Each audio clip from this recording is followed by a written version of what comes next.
दुरूद पाक अस्सलातु वस्सलामु अलैका या सय्यदी या रसूल अल्लाह व अला आलिका व अस्हाबिका या हबीब अल्लाह सल्लल्लाहु अलैहि नबिल उम्मी व आलिहि व सल्लल्लाहु अलैहि वसल्लम सलातु व सलामुन अलैका या रसूल अल्लाह व अला आलिका व अस्हाबिका या हबीब अल्लाह। अल्हम्दुलिल्लाहि रब्बिल आलमीन वस्सलातु वस्सलामु अला रहमतिल लिल आलमीन व अला आलिहि व अस्हाबिहि अजमाइन। अम्मा बाद औज़ु बिल्लाहि मिनश शैतानिर रजीम। बिस्मिल्लाहिर रहमानिर रहीम। व अल्लमका मा लम तकुन तालम व काना फ़ज़्लुल्लाहि अलैका अज़ीमा। सदक़ल्लाहु मौलानल अज़ीम।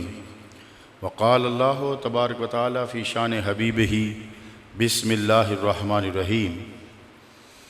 इन्नल्लाह व मलाइकतहु युसल्लूना अलन नबी या अय्युहल्लज़ीना आमनू सल्लु अलैहि व सल्लिमू तस्लीमा।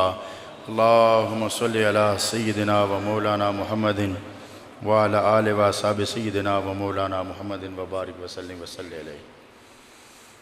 इंतहाई इज़्ज़त व एहतराम के काबिल मेरे मुअज़्ज़ज़ और मेरे मोहतरम सामीन, हाज़रीन, अहले ईमान हज़रात और स्टेज पर तशरीफ़ फरमा इंतहाई इज़्ज़तों के लायक काबिल सद एहतराम हज़रात उलमाए किराम, बिलखुसूस आज की इस पुरनूर नशिस्त के मेहमान खुसूसी इज़्ज़त मुआब आली मरतबत मोहतरम जनाब नदीम एजाज साहब, ब्लू वर्ल्ड सिटी और आज की इस बज़्म नूर के मेज़बान और मोहतमिम पैकरे सिद्क़ व सफ़ा साहिबे हिल्म व हया रौनके बज़्म उलमा आली मरतबत हज़रत अल्लामा मौलाना मुफ्ती दाऊद सिद्दीकी नक्शबंदी खलीफ़ा मजाज आस्तान आलिया नक्शबंदिया नहरिया शरीफ और मेरे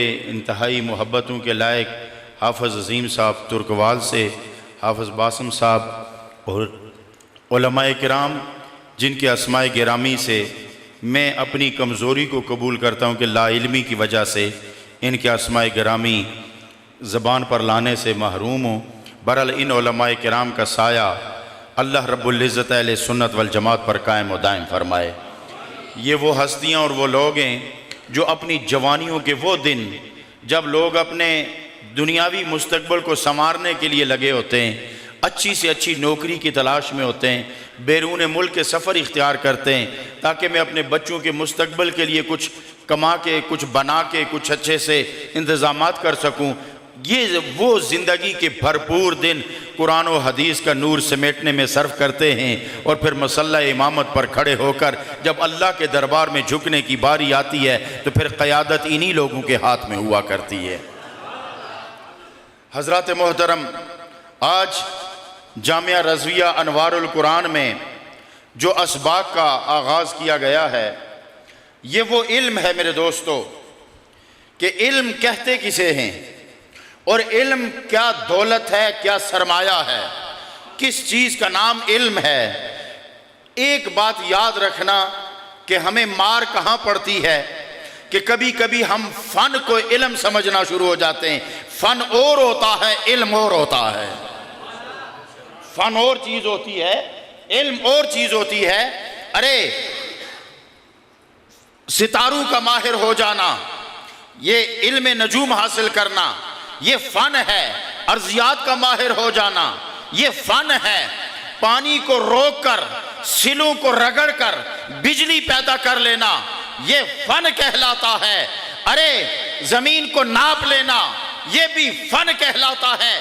टनू लोहा हवा में उड़ा लेना, ये भी फ़न कहलाता है। चांद पे कदमों का निशान लगा के पलटना, ये फ़न कहलाता है। यहाँ आके हमें मार पड़ती है। चांद तक जाना इल्म नहीं है, चांद तक जाना फ़न है। चांद के मालिक तक पहुंचना इल्म कहलाया करता। चांद तक जाना और कदमों के निशान लगा के पलट आना, ये फ़न कहलाता है। और चांद के मालिक तक रसाई हासिल कर लेना इल्म कहलाता है।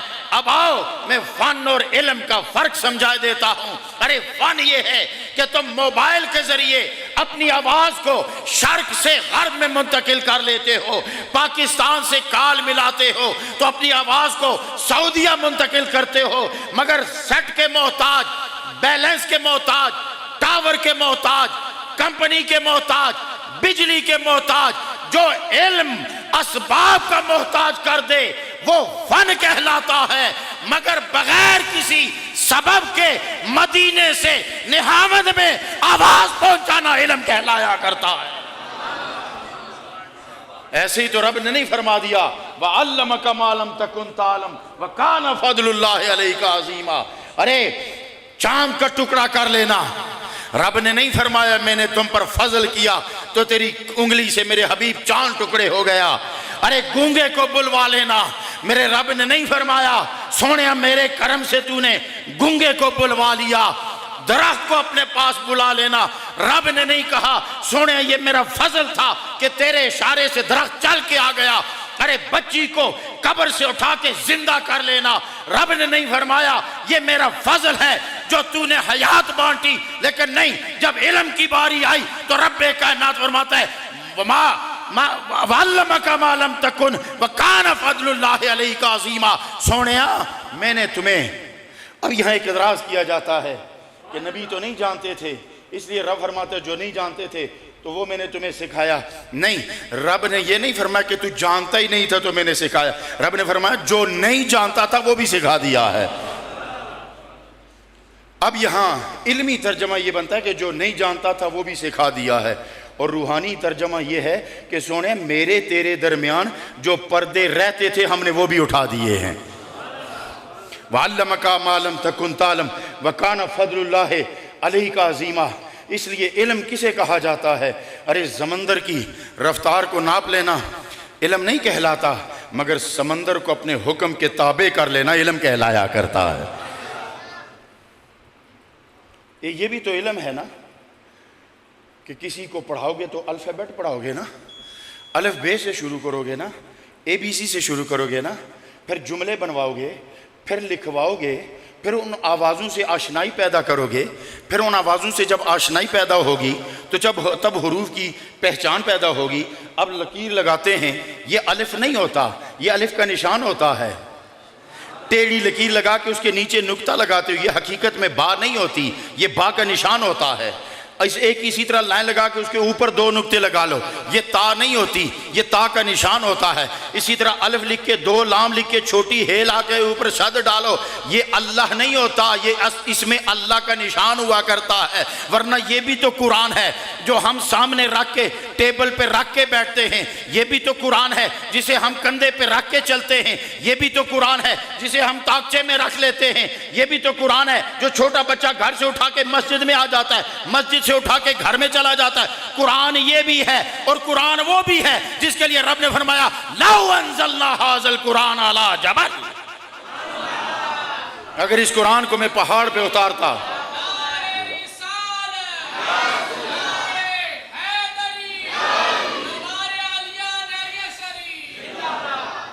इस कुरान को अगर मैं पहाड़ पे उतारता तो पहाड़ रेजा रेजा हो जाता।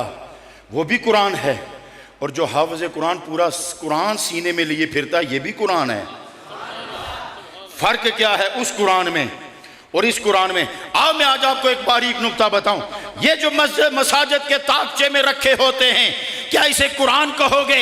अगर ये कुरान है तो जो पहाड़ को रेजा करता है वो कौन सा कुरान है?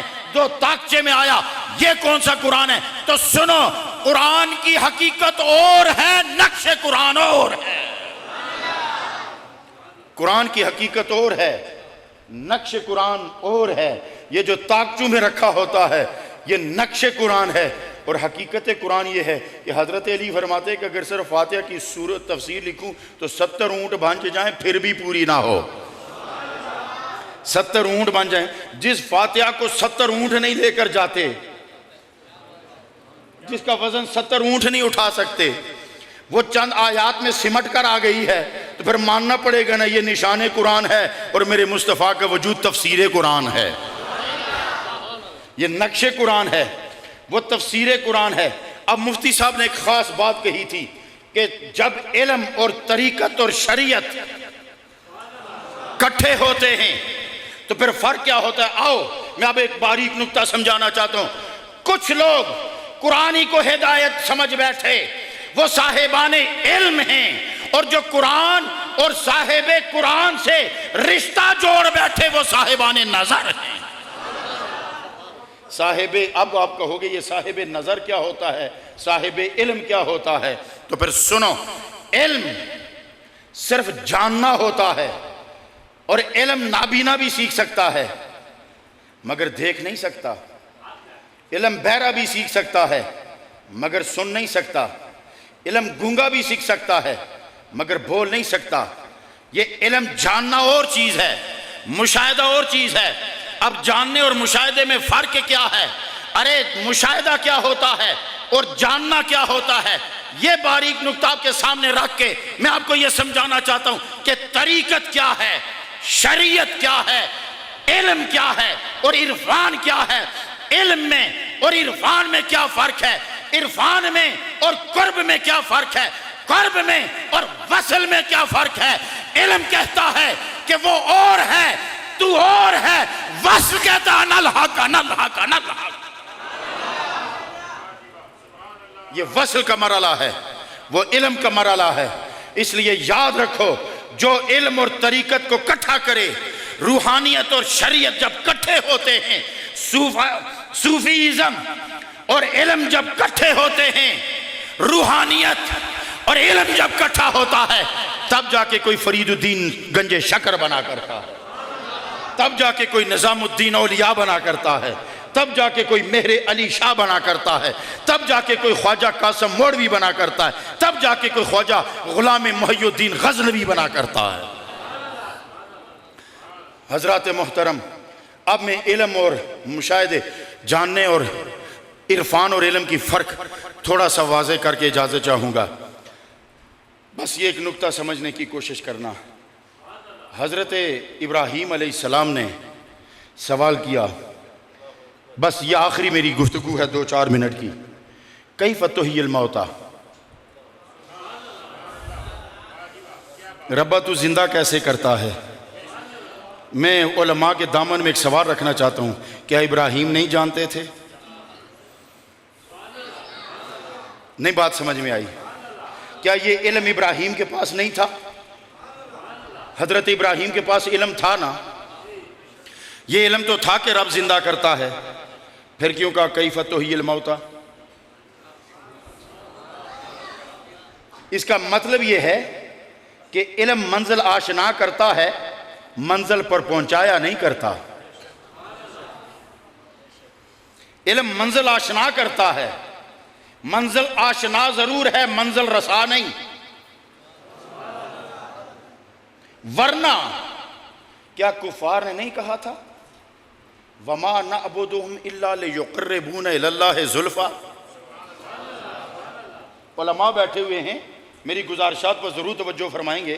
क्या कुफार बुत परस्तों ने ये नहीं कहा था, वमा नअबुदुहुम, हम इनकी बुत परस्तिश तो नहीं करते,